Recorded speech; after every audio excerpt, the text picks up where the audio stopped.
I'm Aroosa, and I'm a graduate student at Waterloo. Thanks, Mark, for inviting me. We'll be talking about quantum embeddings today, and I feel like it's a topic that's not getting as much attention as it should when it comes to quantum machine learning, because it's quite an important part of our models, as we'll see in this talk. And I hope I can convince you after this talk that this is something that you should actually have to, like sit and think about when you start making your quantum models. Okay, so the outline goes like this, because I don't know what kind of background everybody's coming from in the audience, I'm just going to try and keep it from the basics and as explanatory as I can. But if there are any questions, we can take them at the end. So we'll start with definitions, some explicit examples. Then we'll look at something called quantometric learning. And this comes from a kind of embedding, and we'll see where it comes from. And then we'll look at how different quantum embeddings affect the expressivity of your quantum models. And in the end, we'll look at one way of studying embeddings, which is kernel methods. Okay, so let's start. Let's start with the basic definition. If you're using quantum machine learning to look at classical data and solve machine learning problems, then you need to see how to represent this classical data as a quantum state. Because if you're using a quantum device to solve some, machine learning problem, then it deals with quantum states. So this data has to somehow be mapped to a quantum state, and that's what quantum embedding means. And there are different ways of doing this. So there are different fixed protocols. Some examples are angle embedding, basis embedding, amplitude embedding, and they're also trainable versions. So you can also train your embedding, and we'll look at an example of that later on. Okay, so let's dive a bit deeper into this. So basis embedding is this idea where we assume that we have binary input. So let's say we have these 4 inputs, and each of them is 4 bits or 4-bit string. And in basis embedding, how we represent this data is just by simply taking 4 qubits and using that computational basis state. So just I take 4 qubits, it's in 0 state, 0 state, 1 state, 0 state, and that directly represents this string that is here. And if you think about it, it's sort of like, it seems a bit wasteful, because if you have very long strings, let's say you have a 10-bit string, then you actually have to use 10 qubits, and then you have 2 to the 10 power, or 2 to the 10, which is 1,000, almost 1,200 to 1,024 basis states that you can use. And it's possible that you're not going to use all of them. So this is very like simple embedding, but it's possible that we, wasting some resources here. And we'll also look at if this is a good embedding later on in the talk. Okay. Another thing that's very popularly used embedding is amplitude embedding. And here we assume we have real input, and then we can directly encode this input into the amplitudes of our quantum states. So let's see what that means. Let's say we have 4 dimensional data points. So if you take one data, X data point, it has 4 numbers in it. So we have 4-dimensional data. And then what we can do is, firstly, we normalize it. And then we can use each of this norm. This becomes the amplitude of the corresponding basis state. So because you have 4 data points, or you have 4 features, what you want to do is you want to use 2 qubits, and then you get these amplitude spaces or placeholders with these 4 basis states. So the 0, 0, 0, 1, 1, 0, 1, 1. And then you can use the amplitudes of these to represent what's happening in your original data space.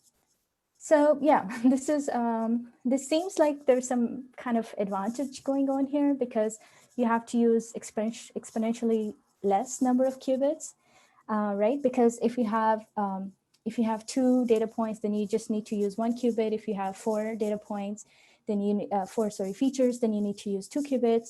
If you have 8, then you use 3. So there's like this exponential advantage in terms of the number of qubits you have.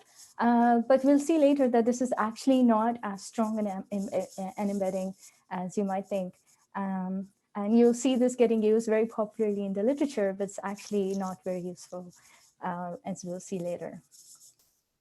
Okay, so the third one that we'll look at is angle embedding. And again, we have a real input. And here what we do is that this input, these features become the angle of your rotations. So what you can do is you take your data and you take a qubit and you rotate it by the amount that your data is saying. But in this case, if you have two features, then you take separate qubits to represent that. So here, if you have x1, it goes to this first qubit, and then x2 will go to the second qubit. And yeah, then this is also something that takes probably a lot of resources, because the more features you have, the same number of qubits you'll need. And it's not always, because we're still in near term quantum computing, we don't have access to a huge number of qubits at the moment. So again, this is something that we have to think about. Okay, so now we have sort of looked at these black boxes, or these fixed protocols that we don't understand, that map our classical data to quantum states. But is there something that we can do better? And this leads to variational embeddings, or trainable embeddings, that I mentioned in the beginning. And if you know about parametrized quantum circuits, so it's essentially what is used in variational quantum algorithms. So you essentially have a circuit that is parametrized, the gates are parametrized, and you can train it. This is what is used in variational algorithms. So essentially, it has three parts. And maybe go into a little bit detail. I don't know how the audience, you can also ask questions. But yeah, okay. So the parameterized quantum circuit, everything here till you have three parts to it. There's state preparation, then you can do some kind of unitary, and you can also sort of parameterize and learn what kind of measurements you want to do. But what comes out is, like, you measure something, and what comes out is a number, or a classical number, or a scalar that you can actually classically optimize. So right now we don't have the capacity to optimize on quantum devices itself. So we have a cost function outside, we pass it the number, and it comes back and optimizes it. And it says, okay, these parameters need to be tweaked like this, and then they come back and we change the parameters and we rerun this quantum device. So this is essentially the idea behind variational quantum circuits. And now here you can see that each of these steps can depend either on data or on parameters. So there's no set recipe here. And in general, what has been done so far, which we looked at, the fixed embeddings. So what happens here is that you don't have the parameter theta here. The state preparation is not parameterized. So this is the embedding part.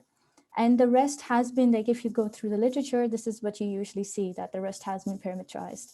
And yeah, so this is what we want to do. In this most general picture, we want to see what happens if we train the embedding. And the problem we looked at was quantum classification, because why not? And it's the most popular problem to solve. And this is a paper that came out last year. It's our work with Sid at MIT when I was still working at Xanadu. And here's the link if you want to have a look later on. So like I said, what's been happening so far is that you have a fixed embedding, and then what you see is that either the measurement is fixed, so you measure in the poly basis, and you learn how to manipulate or rotate your state. So this is one way of doing it. And the other way that you see is you have, again, a fixed embedding, and you learn the measurement. You basically want to learn the measurement that tells two quantum states apart. And this comes from quantum state discrimination theory, right? So if you have any background in physics, or if you don't, maybe I say a little bit about quantum state discrimination theory. So if you have two quantum states, how do you differentiate them? How do you tell them apart? is it's a very well-known problem in physics that probably we've worked on for 40, 50 years, and it's very clear how to do it. If your two states are orthogonal, then you can tell them apart, right? Because they don't have any inner product. But if they're non-orthogonal or if they're mixed, then there's a whole like apparatus of measurements that you can do. And then they would tell you with some like degree of error that, okay, these states are 0.1% different or 0.1% similar, right? So this is like the idea that they do, that they learn how to represent this measurement variationally. So now we looked at this and we said, okay, if you already know the measurements from the theory, then why do we waste resources in learning the measurement, right? So if we can implement these measurements with a small constant circuit, it doesn't make sense to train a circuit to learn this. But it might help to actually learn how to best represent quantum states so that once I measure them, I can tell them apart very well with a good degree, or a small degree of error. So this is where variational embeddings came in, that if we don't know how to represent states, but we want to represent them in a way that our measurements work well. And so, okay, then we can actually variationally learn this part of the circuit. Okay. If there are any questions, we can take them at the end. If I'm going too fast or anything, just write down your questions. I don't mind actually taking questions along. Mark, I'm fine with that as well. So yeah, let me know. It's fine with me. Okay, I don't think we have any questions yet. Okay, thank you. Okay, so this led to the idea of quantum metric learning. And so metric learning is this really interesting concept in classical machine learning, where you actually, so for example, if you have pictures of cats and dogs or ants or bees, when we look at them, our brain has like some built-in idea. It already knows that these two things are different. There's a metric, there's in the space of these images, there's a metric that tells like this is an image of cat and this is an image of dog. We cannot, it's not like, we cannot define it. There's a metric there. And our brain is able to differentiate it. It sort of like learns the metric, but we cannot really write it down ourselves. So this is the idea of metric learning that is used in machine learning, where you want to like faithfully learn this metric in the original space. So you kind of go into some other spaces, it can be higher dimensional spaces, and have some notion of a metric which represents the original metric. And this is kind of also what we want to do if you think about it. If for example, if we want to differentiate again, like between images of ants and bees, and if I just have like a random embedding, if I just have states that represent these images and there's not really any underlying pattern to it, then it's going to be hard for me to say, okay, how are these states different? And what I want to do instead is that have states images that are represented by states that are different should look very different, and they should be mapped to different parts of the block sphere. And so this is the idea that led to quantum metric learning. You can kind of say that it's the same thing. So yeah, so in the end, what we want to do is that all the images of ants should look very similar, and all the images of bees should look very similar, but they should look very different from each other. And so if I have a new data point, and if I measure it, I compare it to this, and I compare it to this. This is where my measurement comes in, because the state, and this is a state. And if I compare these two states, and I can say, oh, it belongs here. It's closer to this part of the hemisphere or the block sphere. So this is the idea that we want to kind of play with and see if it works. So what we want to do is, if we have now quantum states, now we want to see, okay, we need a metric for the quantum states as well, right? Like we want to see how different our two quantum states are. We need to be able to do that. And then, so this is like the workflow of what we're doing. I'm just summarizing the same thing again in like words. And then what we want to do is prepare these states in a way that they nicely represent different classes on the block sphere. So that I don't like explicitly know, or I cannot really guess how to prepare these quantum states, right? So then there comes in the training part, that we can train the embedding, or we can train the state preparation such that we can map them on the block square like this, right? So we'll have to come up with cost functions that depend on the metric. And we'll see like implementation of this, which will make it more clear in a bit. Okay, so then, like I said, once you have optimized your state preparation, then if you have a new data point, so if you have this new image of and, we know how to prepare it, and it will be prepared in a way that we're able to clearly tell it apart from the other class. So once you have trained it, then you can embed with these optimal parameters, and you can easily classify with your measurement. So this is the underlying idea of quantum classification using variational quantum embeddings that we can train. If there are any questions, please feel free to ask. Okay, so we'll look at the implementation a little bit. So the first thing that comes to your mind is, what circuit are we training? What is the embedding going to look like? Right? It's not obvious, and this is actually still a field of research. But it's really bad to start with a random embedding circuit, just like a random one. It's not too bad, but you're going to run into issues with training of random circuits. So I would not suggest that. Yeah, we were sort of like, at first we were also stuck, but we were a bit clever with this because so we used the QAOA ansatz. So if you know about adiabatic quantum computing, it's sort of a discretized version of that. So QAOA is like basically Ising model that you're applying. So Ising model is this, if you remember, it's this chain of spins that talk to each other. So there's this ZZ coupling between the spins, but you can also have like a local external field. Like if your spin's in the Z direction, then you can have like a field in X or Y direction, something that doesn't commute with Z. So this is the idea behind Ising model that we're representing using this discretized version of adiabatic quantum computing. And we used it because adiabatic quantum computing is universal, right? So what that means is that essentially it can represent any unitary. We're using a discretized version, so we are kind of approximating that.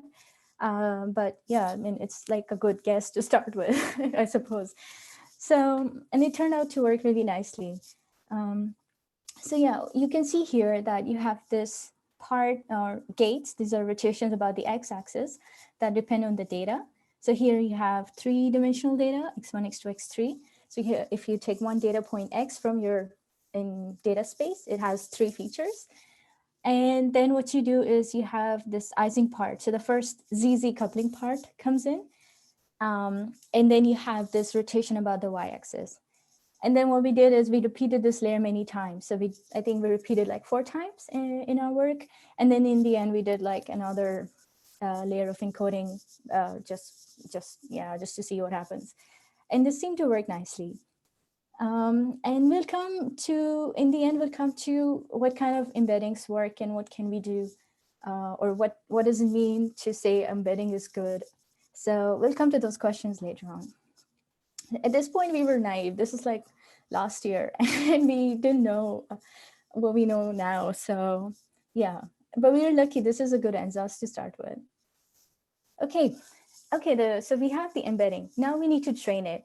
So to train it, we need to make a cost function. And to make the cost function, we need to figure out the metric that tells, okay, these two states are this much similar, and this is how they differ.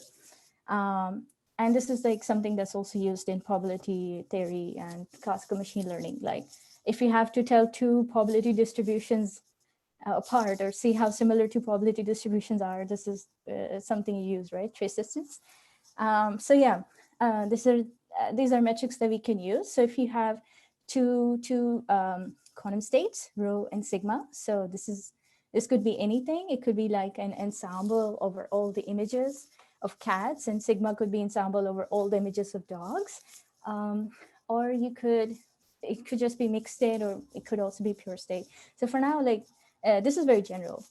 So this is like a L1 kind of norm. So L1 norm basically is, it tells how different the two states are. And you can also use Hilbert-Schmidt distance. So this is L2 norm. And yeah, so the larger the distance is, the more dissimilar the two states are, essentially.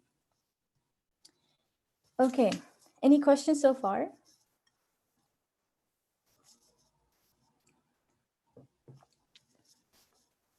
Okay. Okay, now that we know our metric, we can write our cost function, and we know that we want to increase distance between different classes. So if rho is representing class A and sigma is representing class B, we want to increase the difference or distance between them, or the metric between them. So if you use Hilbert-Schmidt distance, you can write the cost function very nicely like this, right? So if the cost function, if you decrease it, we're increasing the distance between them. But very interestingly, there is a physical interpretation to this metric as well, which is really nice. So if you expand this Hilbert-Schmidt distance, you'll see, so if you just write it and open it up, you'll see these three terms. And if you're familiar with the concept of purity in quantum mechanics, this is what it's like looking at. So purity is how pure a quantum state is, right? Like pure quantum states are in opposing, like, or mixed quantum states. So if you have some idea of that, so what we're trying to do is essentially, when we're increasing the metric, we're increasing the purity of each ensemble or each class. So we're increasing the purity of class A. We want all the states basically looking very similar to each other. And we want all the states in class B looking very similar to each other. But we want to decrease this, which is like the similarity between class A and class B, rho sigma. So this has like a physical interpretation. We'll also like see it in proper like image later on. So yeah, so it turned out to be a really nice cost function is what I'm saying. Okay, so yeah, maybe we also look at the measurement. So okay, we have our embedding ansatz, we have our cost function, we can train the embedding using that. Now, what kind of measurement you want to use is up to you. The most optimal measurement to discriminate two quantum states is Hailstone measurement, but that's really hard to implement on near-term devices. So we instead use fidelity measurement, just simple measurement that basically looks at the inner product. Looks at the inner product of two states, and very simple measurement that you can do with a very small circuit. So this is something you can nicely implement on your near-term devices. Yeah, but maybe I clear it up again. This is the measurement at the end. So this is after you've trained, you have like optimal parameters. You have this optimal embedding circuit that's sitting there, and everything now goes through it. So if you have a new image, let's say C is your new image, and it goes through this and gets mapped to this state. And now, how do I tell if it's class A or class B? I take a fidelity measurement with a point in class A and fidelity measurement with a point in class B, right? So if its fidelity is higher, if it's similar, it looks similar to something in class A, then I'll say, okay, it's an image from class A. Basically, that's what I'm saying. So this is measurement at the end, a constant circuit, but you can also use something else here. Okay.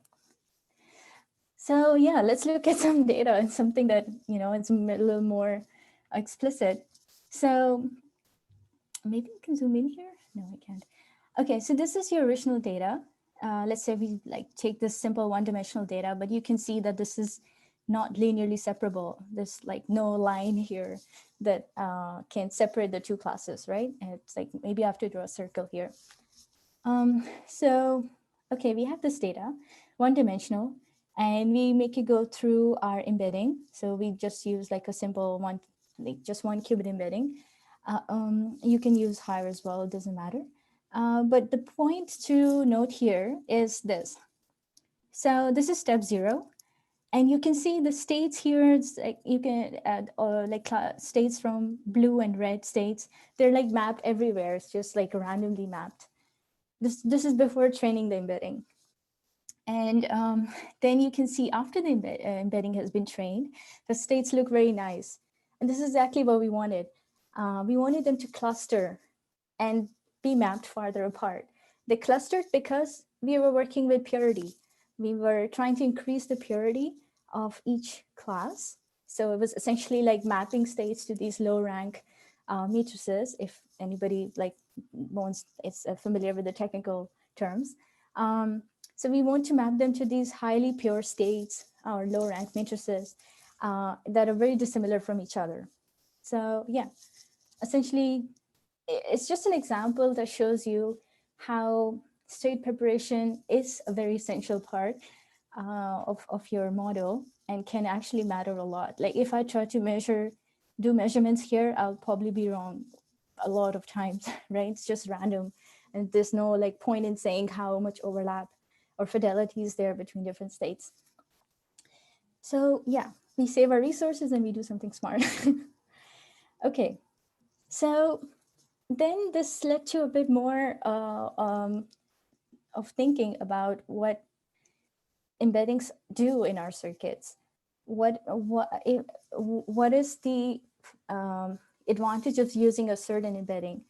And this led to, so this is a recent work as well that was also from Maria, who was my collaborator on the previous work. And this is a really crucial paper. So what they did was, let's say that this is your quantum circuit. So this is your parameterized quantum circuit. You start with state 0, right? You apply some unitary. It has like its dependence on x and theta. So this could look like, anything. We just keep it unitary here. And then you do some measurement. So this is essentially what your parameterized quantum circuits are doing. So this is the output that you have at the end of that, right? But you can also represent this as a Fourier series, because we can represent anything as Fourier series. But also, if you remember, there are some hints to what we've already seen. So when we looked at angle embedding, for example, we saw that we are essentially, the rotations we do are essentially trigonometric functions, right? We saw this cos theta, sine theta terms. So there's some like idea or this notion of trigonometric functions going on there. And also, if you think about what I've been saying with the block sphere, like once you embed, if I didn't train the embedding, I just had some random embedding, I put my state on the block sphere. Now it's sitting there. If I do any rotation, any unitary, I'm just going to rotate the state on the sphere. There's nothing more I'll do, right? So this also gives you an idea of, that there's basically the unitaries we do are essentially rotations, right? So we can write them in terms of this summation over different trigonometric functions or as a Fourier series. Okay, so in the Fourier series, what we have is we have some frequencies. So here omega is frequency, and then we have some coefficients. So basically, you can think of, like Fourier series, you have sine waves of different kinds. You have like sine of different frequencies, and then you can add them up, and that gives you some kind of wave at the end, right? Very simple things that we are very familiar with. And essentially, then what we're trying to see is what kind of functions is my circuit learning or expressing, right? So that's the idea that I try to study here. Okay. We look at an example. So we've been talking about angle embedding, and we saw it before. And we take a very simple circuit. So let's say we start with 0, and then we just do one rotation based on x. It could be x rotation, y rotation, any rotation, but we simply encode x in here, okay? And the small blue boxes could be anything parameterized, like it could be any parameterized, it could be rotation, any other gate, it doesn't matter what it is. So we'll see later as well why it doesn't matter. But basically, yeah, the thing to note here is that we do a rotation based on X. And what is the function we try? So we try to see what we can learn here. So here the black one is the function we want to learn. So this black and white dot one.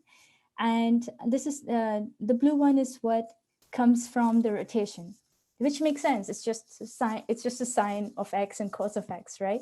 So you see that because I just have a rotation here, it's not really going to be able to learn this complicated wave because I just have a sine wave.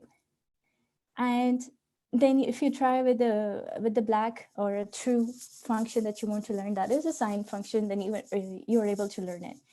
So this is like first hint towards this whole idea that I've been saying that, if we have just rotations appearing and if we just have data that, being rotated around, we're not going to do a lot more than just sine function. Okay, can we do anything better? What happens if I add more rotations? So again, I have this parameterized box, could be anything. Then I have rotation about X again, repetition.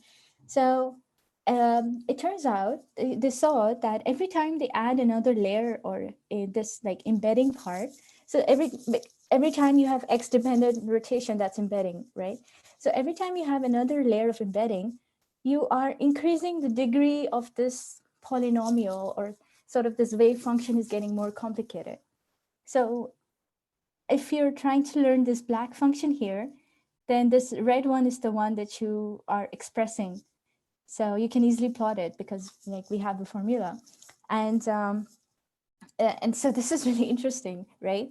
And so the black one here is actually a 5th degree polynomial. And they saw that with 5 repetitions, they were able to come up or express a 5th order polynomial from their circuit. So maybe we, like formalize this, like what we are doing is we have a layer that is like just weight dependent, it's just parameters, there's no encoding there. And then we have some encoding part, we have X dependent gates. Oh, by the way, this can be in parallel or in series. So it doesn't matter if it's in parallel or series, just, yeah, I forgot to say that. Okay, so we look at this parallel one. So yeah, we have some parameterized part, encoding part, parameterized part, encoding part. And what we have seen is that the number of poly repetitions, or this gate encoding repetition, is the same as degree of Fourier series that we are able to express. And it turns out that this is generalizable, that this is the general rule, which is a really crucial result, in my opinion. So essentially what we are saying is that in this Fourier series, the frequencies come from the encoding layer, and the coefficients, they come from the parameterized layers. So it doesn't matter how complicated parameterized circuit you make, but you have like maybe just one rotation at the beginning that embeds, like just angle embedding in the beginning. And then you do the rest of the circuit, which is what we do usually, right? Like we just have like in the beginning, we do an embedding, and then we just do the rest of the thing. But we're just playing around with the sine function in the back. So this is something that is like, it's kind of very restrictive. So we cannot express anything more than sine function if we just do one layer of that rotations. And if we want to add more and more frequencies to this, so if we want to make our circuit more expressive, then we have to add more encoding layers. And it turns out that the coefficients here are handled by this parameterized part. So it only affects the coefficients of how you add different waves that are available to you in your signal. So yeah, this makes embeddings really crucial because you could have the most powerful computer in the world that solved your model, and you could like come up with really non-trivial unitaries that are parameterized. but how you map the classical data to this quantum state is the first step, because this is what fixes your state on the block sphere. However large the dimension, you can think of it as a hypersphere. But afterwards, you're just like rotating it around. So this embedding becomes really important then. And this is something that, we want to bring more attention to, because a lot of people are not really thinking about embedding when they do quantum machine learning. Okay, so any questions so far? I have two questions, please, but I'm happy to take them later on. Okay, maybe we can do them later. I just need like 10 more minutes. Okay, any other questions that are probably quick or that are stopping you from moving forward, or that you don't understand and it's really important for you to understand now? Okay, so one way to study these circuits is by looking at this Fourier analysis, right? So it gives us some idea of, what kind of functions we can express, but still doesn't say what kind of embeddings we can use, right? The SX here, the state preparation embedding part, they used generally rotations, but it could also be more complicated, like we saw in our the trainable embeddings. So this is still quite an open question. We don't know what embeddings are good embeddings or what embeddings to use in what problem. And it's something I'm currently working on with some collaborators. And yeah, hopefully something becomes more clear. But yeah, one way to study this would be kernel methods. So there's some like underlying link there that we can exploit to study how different embeddings could lead to different kind of quantum models. And yeah, maybe I review kernels a little bit before I go to that connection. If you know about, you probably have heard that if your data looks complicated, we can map it to some higher dimensional space, and then it looks less complicated and we can do our model there, right? And this is called feature map, right? And let me just get some water. Okay. Yeah, so feature maps are quite popularly used in machine learning, right? You have like maybe non-linearly separable data, and then you map it to some higher dimensions, and we are able to linearly separate it. And this feature map makes our life easier. But sometimes what we want to do, we have very large data sets, and we want to map to some, very large dimensional spaces. Then it becomes really expensive to actually write down, my state in the new space. So I have X, and I, sort of do a feature map, and now I have phi of X. And it's very expensive to write it, because it'll take a lot of memory. It'll take a lot of memory to actually compute the inner product in this space. And so one way around it is kernel methods. And kernel methods is just really nice idea that saves you so much computational expenses. So in kernel methods, what you can do is you don't actually have to explicitly go into the feature space. So what you do in kernel methods is like, we can assume that we're sitting in this data space, and there's an angel that like kind of stands here before the feature space. And the only thing we can do is we can go to the angel. Let's say we want to compute the inner product of two points, like X and X prime in our data space, and it doesn't look good. And we want to map it onto some very high dimensional space. But their calculating inner product would be even more expensive. But what we do is we go to the angel and we give it our points. Say, okay, this is X prime. Can you tell me what's their inner product or how similar they are? And so what the angel does is it doesn't let you into the feature space, but it goes in and it calculates everything, and it comes back and gives you a number. So you never actually have to explicitly go into the feature space and write down phi of X yourself. So this is essentially what kernel methods do, this whole idea. And and this inner product in high dimensional space that the angel computed and brought back to you is the kernel. Okay, so yeah, so there's like, we have to be careful about terminology as well. So kernel method is like this whole idea, so that and what you like compute, this function, that the inner product, this generalized inner product in the feature space is called kernel. Okay. Yeah, so maybe like a bit more formally, what we're doing is we have, essentially we want to do a mapping from the original space to some other space. And the kernel is essentially any function of x and x prime. And which is then the inner product in that feature space. And this can be any function.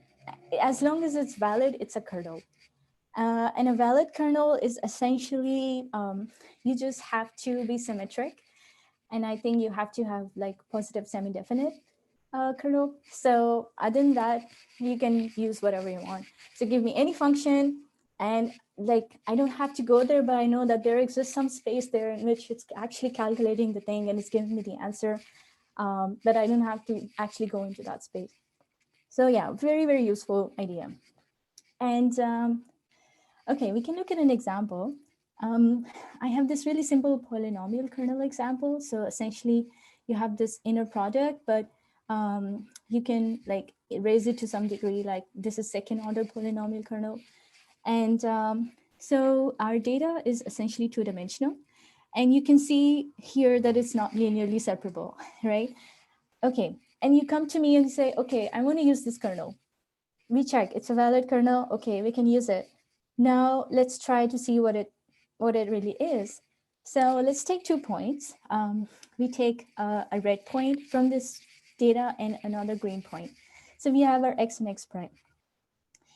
And because it's two-dimensional data, then each of this point has 2 numbers in it. We have x1, x2 of both. And then we just expand it, and this is the kernel. And then also you can like clearly see why it's called a polynomial kernel. Okay, so, but it still doesn't say or tell us much about what we're doing. But we're quite lucky in this case because we kind of see that there has to be like a circular boundary, and circles are second order polynomials. So we kind of have an idea that we can guess the feature map. So if we guess the feature map, like, you know, like if we just go from this 2 to 3-dimensional space, where now a data point in this 3-dimensional space is defined, or it maps the original data like this. So Z3 is like square root of x2, Z2 is square root of x1, and there's this Z1, x1, x2. So we were able, let's say we're able to guess this, we're really clever. And so we have this like explicit mapping from like x to z. And now if you actually calculate, if you take 2 points and you get the z's for them, or phi of x, and you actually calculate this, then you'll see that it comes to the same kernel here. But this is not always easy to guess. This is not always easy to like know what feature map to use or what kernel to use. But I think using the kernel is, of course, like the easier way to do these things, right?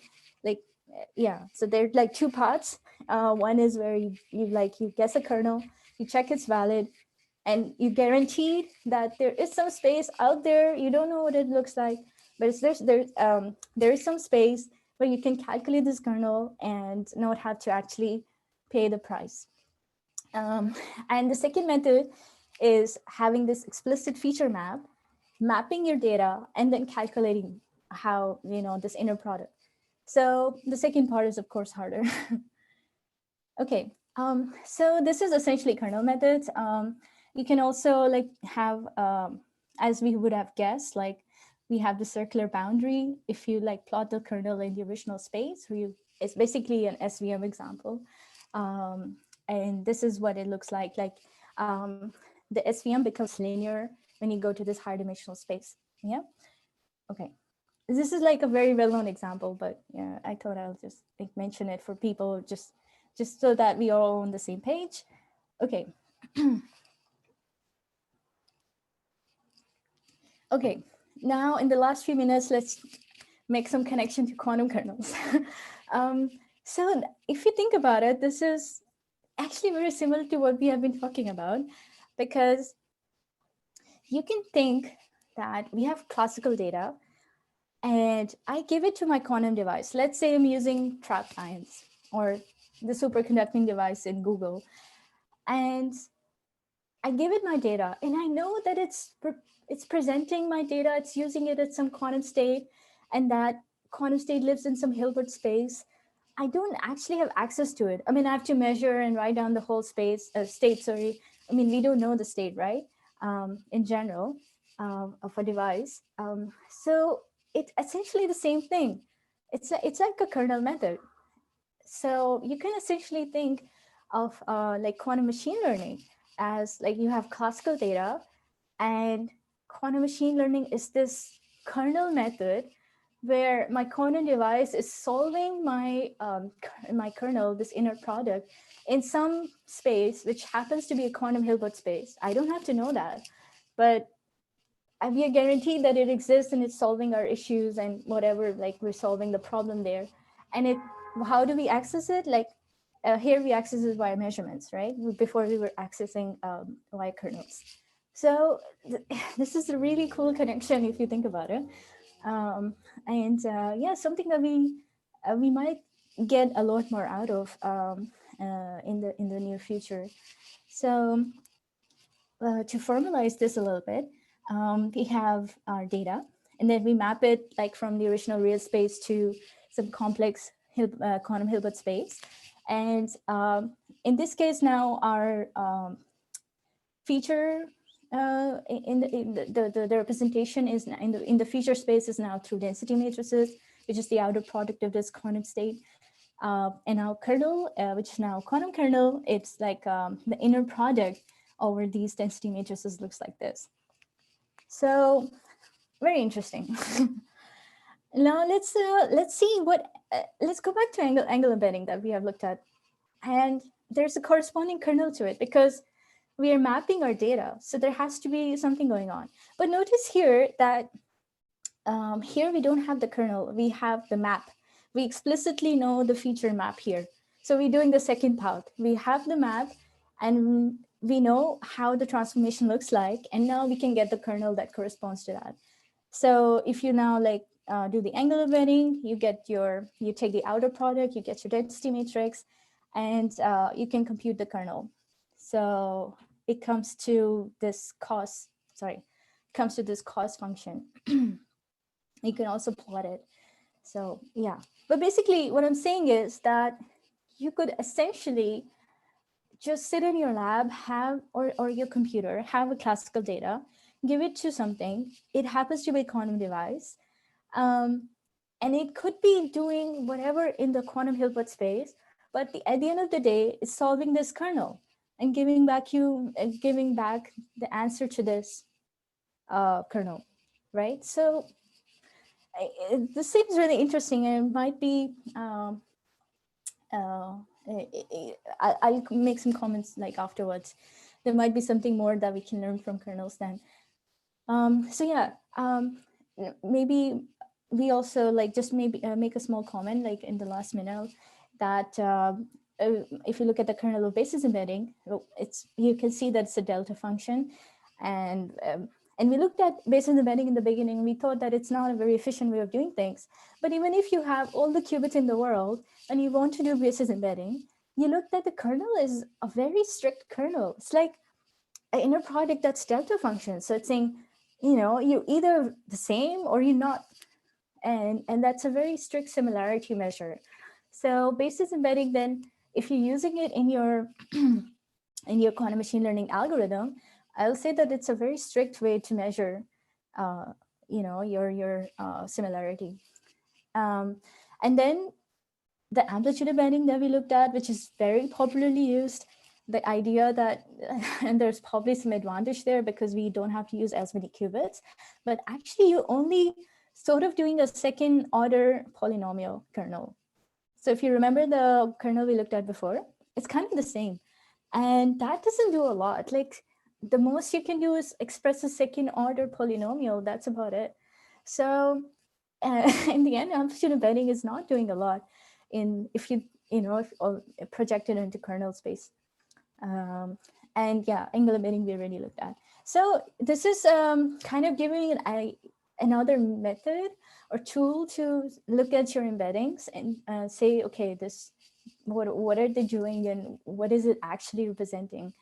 And it's possible. So this recent manuscript came out from Maria, and she made some really interesting remarks about how we could essentially just, like if we have a feature map and we go to its, so there's, I don't know how much you're familiar with this kernel theory, but there's a little more technical things there, like reproducing kernel Hilbert space. If you go to that, then you could essentially like look at your quantum models. You could just, by looking at universality of your kernel, sort of make a connection to universality of your quantum model or their training. You can essentially train, like the SVM we saw, the SVM we are able to train in the feature space as well, right? Where it becomes linear. So we can train our models, quantum models in this reproducing kernel Hilbert space as well. And yeah, there could be a lot of implications here that are still there that to be figured out. So yeah, to summarize, oh god, I went over time a little bit. Yeah, to summarize, so right now we don't know what good embeddings to use, but one good way would be to use variational embeddings. So we could just learn what embedding to use. So that's one way of kind of like avoiding these traps. And the second thing we learned is that the expressivity of a quantum model it's very fundamentally limited by how we encode data, how we do the embedding. And the third thing we learned is that the kernel methods can be used to study the properties of quantum models, and there's a lot of theory there that we can still exploit. Yeah, so these are some references if you're interested to go a bit deeper into this topic. And yeah, thank you so much, and I hope you had fun. If there are any questions, I'm happy to answer. Thank you so much, Aroosa. That was fantastic. So there was a lot of discussion about some points. One of the questions was about references, but you've just put the slide up with some. So I hope people can write those down right there. There was also a discussion about support tensor machines versus support vector machines and how it generalizes. Can you say a few words about that? I think there's some connection, between those two, or if there are any quantum versions of that. I think there are quantum versions of tensor machines as well. And you can also actually think about this whole kernel methods in terms of tensor products of quantum states. But yeah, maybe I'm not the best. I'm not sure if I can say more than that. But yeah, essentially, the quantum models that if you go to this feature space where your kernel is, the quantum kernel, you can essentially say that all quantum models become some form of SVM, right? Because they become linear in this space, like the SVM was becoming linear in this higher dimensional space. So quantum models become as I think support vector machines. So that could be a general statement that we can make. Thank you. Does anyone have any other questions? Yes, please. I would like to have 2-3 questions. That's okay. One of the questions I want to ask you is your examples are pretty much on the adiabatic computing, i.e., the thermal computing or the D waveform. And I do see that you kind of mention a general quantum computer, that you pass it over to the Hilbert space, which can be in any domain. But can this be applied to gate-based as well? Because all the waveforms and all, they are all sort of in the adiabatic quantum computer, not in the gate-based computer. Would that work equally on the gate-based computing as well? These embeddings? These are gate-based computing. So the version of adiabatic quantum computing we are using, this quantum approximate optimization ansatz or algorithm. So this QoE is like a gate-based version or discretized gate-based version of adiabatic quantum computing. So all of this that I said today is gate-based quantum computing. Right. Okay. And the other question I wanted to ask you about was the, when you look at the SIFT method in machine learning, which is the scalar invariant transform, where you also have this space, you have also got this notion where in a space you're looking at many different points, and then you're mapping each of these points to how near, how close they are to a particular shape, symbol, or whatever. And a lot of papers in the past have been written, and that was how things used to be done before deep learning came in. Is that how we're starting in this space currently, the way you described the embeddings? So even if you don't like worry about how the embedding looks like, the measuring distances between quantum states is really easy. So this is something that's hard in classical machine learning or classical computing, right? And there are a lot of ways, like in algorithms, that people try to come up with, but it's very cheap and simple in quantum computing. And it's one of the advantages of using a quantum device to do machine learning, because all you need to do is take an inner product, and that's very cheap. So I don't know if that answers your question, but no, that's wonderful, because of course it is all about the cost, because SIFT was discouraged precisely because of the cost. So that makes sense. I was just thinking that if we are, because that's an old technique, and if that's where we're starting, so cost optimization absolutely makes sense. Yeah, my so last question is just like do a measurement that, here that takes the inner product, so, or projection measurement. So it's really easy to compute distances for quantum states, which is a good advantage. Yeah. And my last question is there some pre-processing required, for example, if it was some kind of regression model, or what sort of pre-processing would you be to kind of make the data so that one thing is not taking over more weights or something? And how do you work with the weights around in this? Yeah, so maybe, for example, if you're using angle embedding, you might want to do, like, you might want to restrict your data or scale it so that it's between 0 to 2 pi.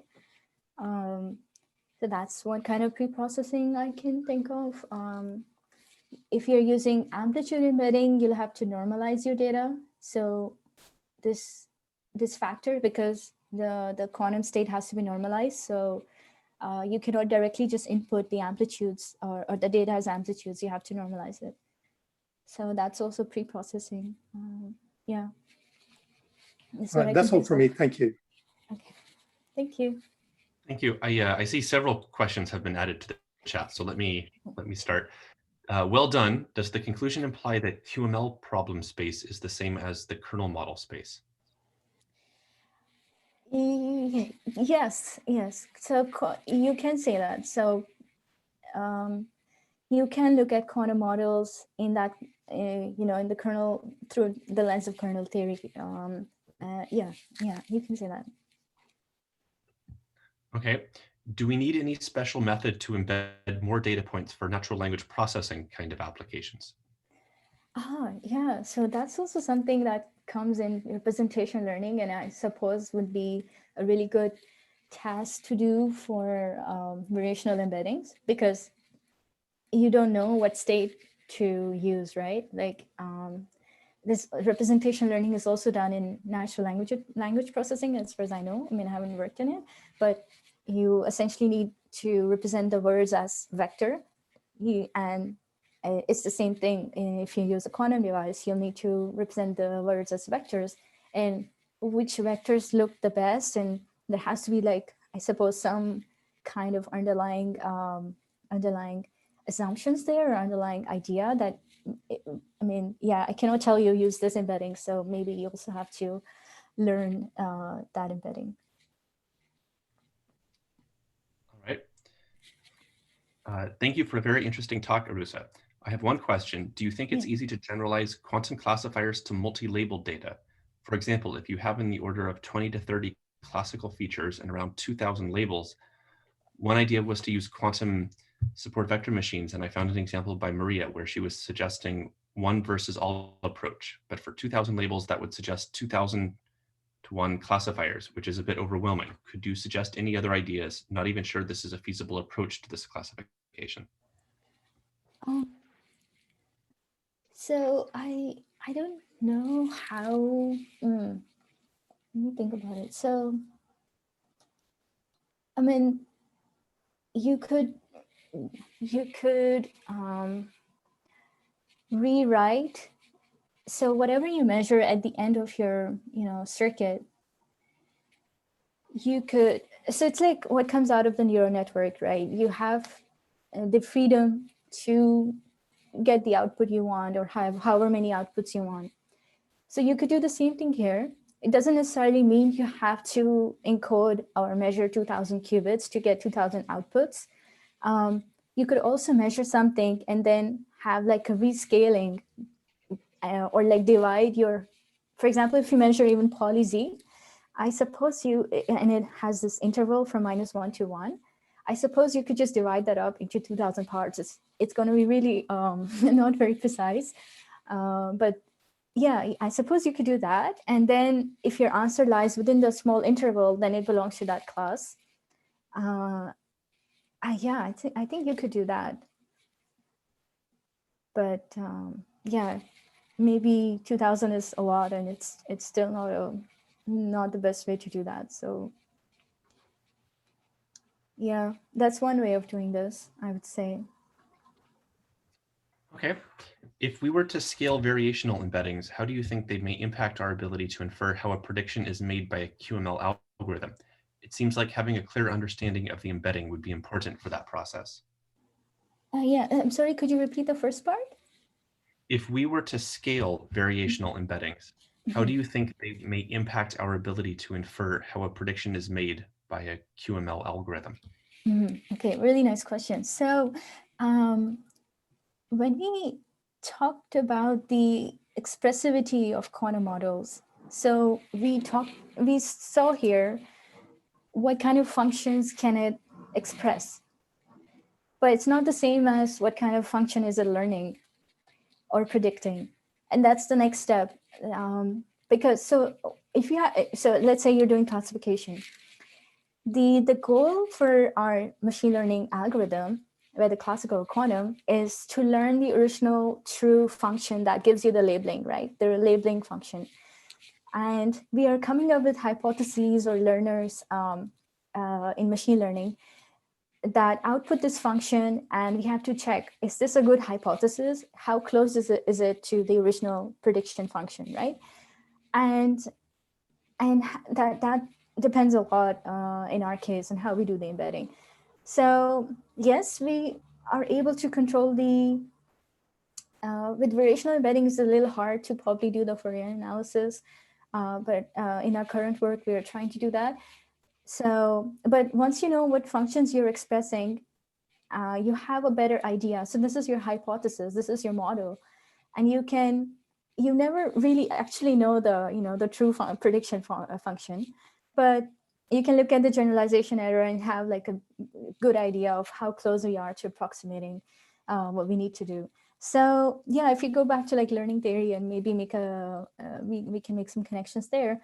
But yeah, just expressing some function doesn't necessarily mean that it will also like generalize or predict really well.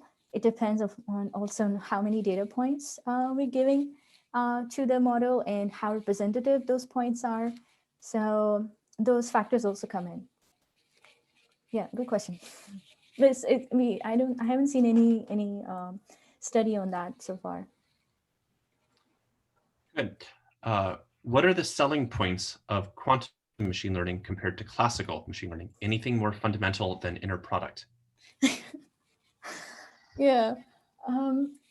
So I think even if you like even if you just look at this kernel theory, when we look at kernels here, even if we use like a Gaussian kernel, which goes to this infinite dimensional space, but it's possible that when we're using a quantum device, the kernel here looks very different.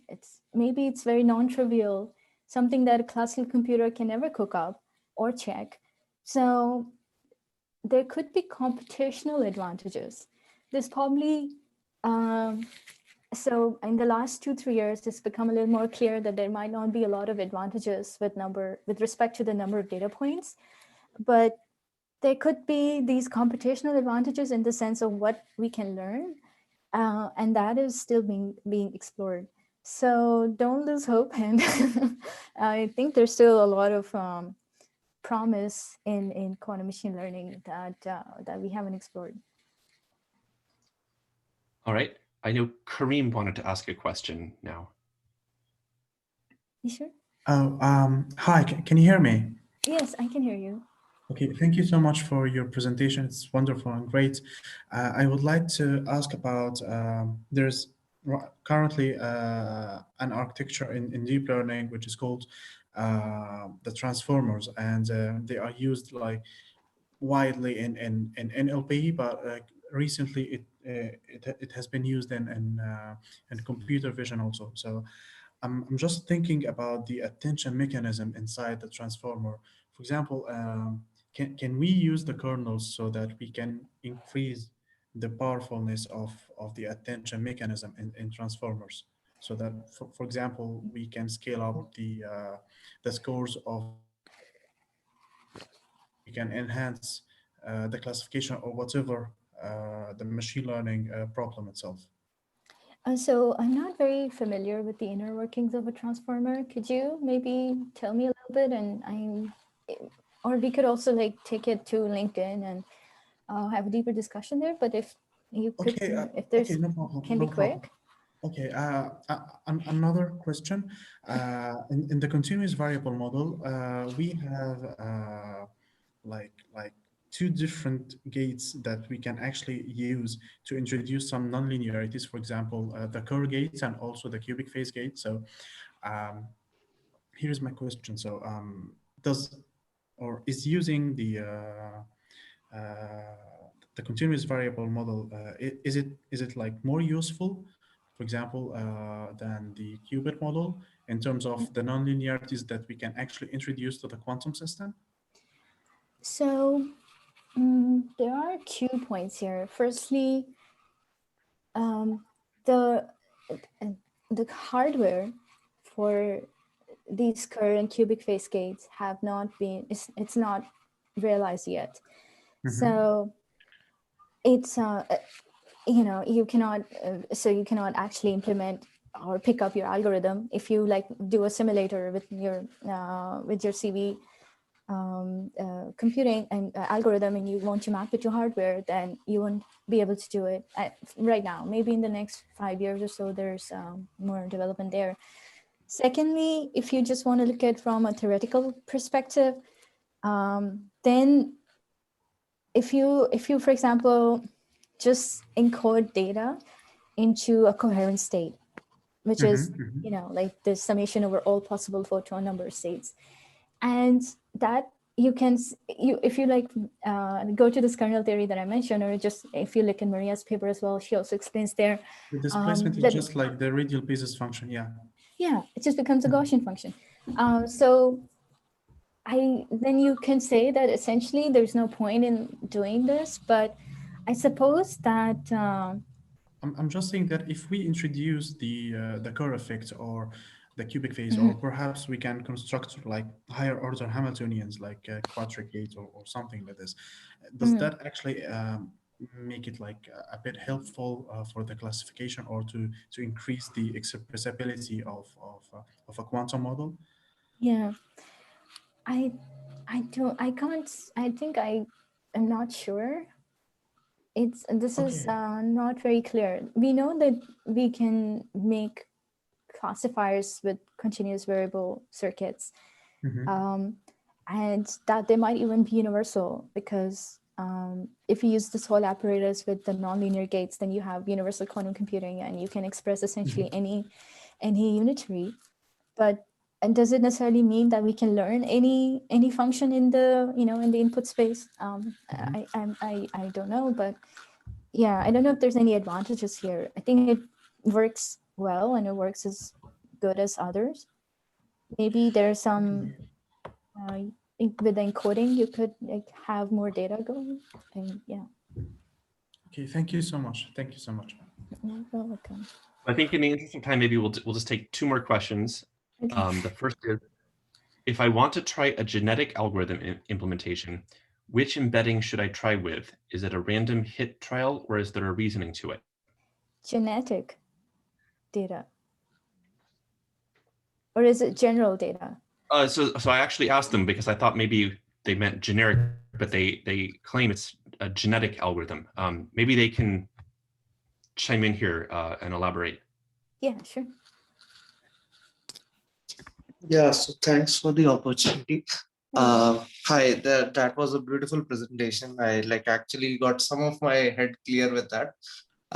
So currently I'm actually working on this genetic algorithm part where you have this theory from Charles Darwin about survival of the fittest. Okay. And there you go with that theory that you make a population of randomly selected nodes of it, and then you do a crossover and mutation to completely randomize and find out which one stands out the most. So what I could think of was the amplitude embedding, the only way that you could think of to stand out from the crowd, because the amplitude would directly indicate, just like Grover search, it would directly indicate that this result has stood out. But is there any reasoning to it? That's what I was looking for.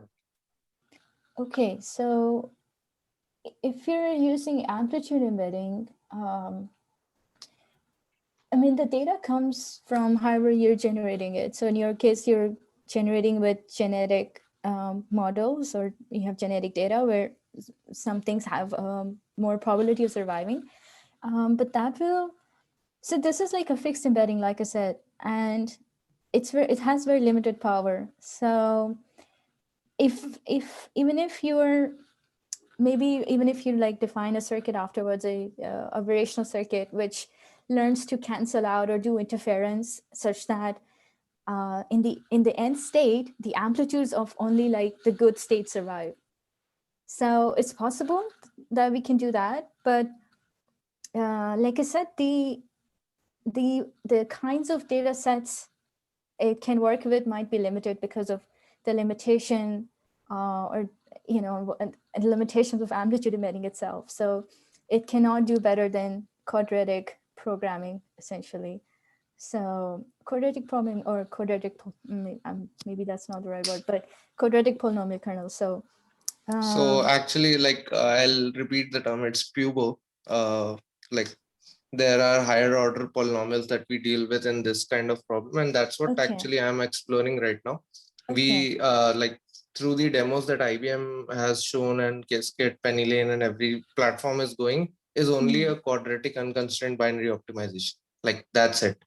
They are yet to explore about how to translate other problems into that model as well. So that's where this genetic algo comes into picture, because it's a polynomial order, and it might extend to, for 3 nodes which I was trying to manipulate it went up to 143 qubits to be involved. So that's where embedding came into my mind, how could I go with that and actually reduce some qubits so that we can do a near term kind of solution for it. Okay, so in general, if you want to try QUBO problems, quadratic unconstrained optimization problems, you could use Boltzmann machines or quantum Boltzmann machines. That might be an easier model to work with. Or you could use like graphical models, but I'm not, I think it would not be easy to do that with these kind of variation circuits.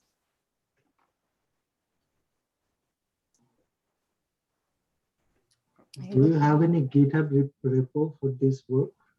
For this work, yeah, and it's shared with the on the archive, so you can just click there. I just went on mute, so I was saying a thank you for the answers. Oh, okay. Thanks. You're welcome. Yeah. So I think the final question: any comments on the class of applications that are expected to benefit more from quantum machine learning than their classical counterparts?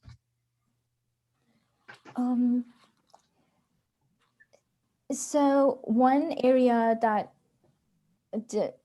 well, I wouldn't say definitely, but most probably gets more advantage from using quantum algorithms is decoding or finding patterns in quantum data. So there are a lot of papers that, like in the very beginning of quantum machine learning, if you go back to original papers of like Seth Lloyd and Patrick Robin-Trost, a lot of the advantages come from using quantum algorithms on quantum data. But it comes with assumptions, assumptions like that you have a quantum memory, that you can store quantum states and access them. But given that, you can do that, maybe like in 20 years, we have some quantum random access memory and a fault-tolerant computer, there are guaranteed advantages for using quantum algorithms or quantum machine learning algorithms there. So with classical data, it's a bit harder, or there has not been a very explicit, definite example so far. So, but we know that there could be computational advantages, like I said earlier. We're just looking for, for it to, to be explored. And I think maybe in the next 2 years, we might see something. We already have like the supremacy paper, but that is with like, with random circuits, and it's a random unit trees, and it's a bit hard to see application of that. But I think it will be very soon extended to other kinds of problems. And but definitely with quantum data that, is produced in quantum experiments, there are promises there. So super. Thank you so much, Aroosa, both for a great presentation and for answering so many questions so well. Yes, thank you. Thank you, everybody. Thank you, everyone. All right, Hope to see you all in 2 weeks. Thank you, Mark.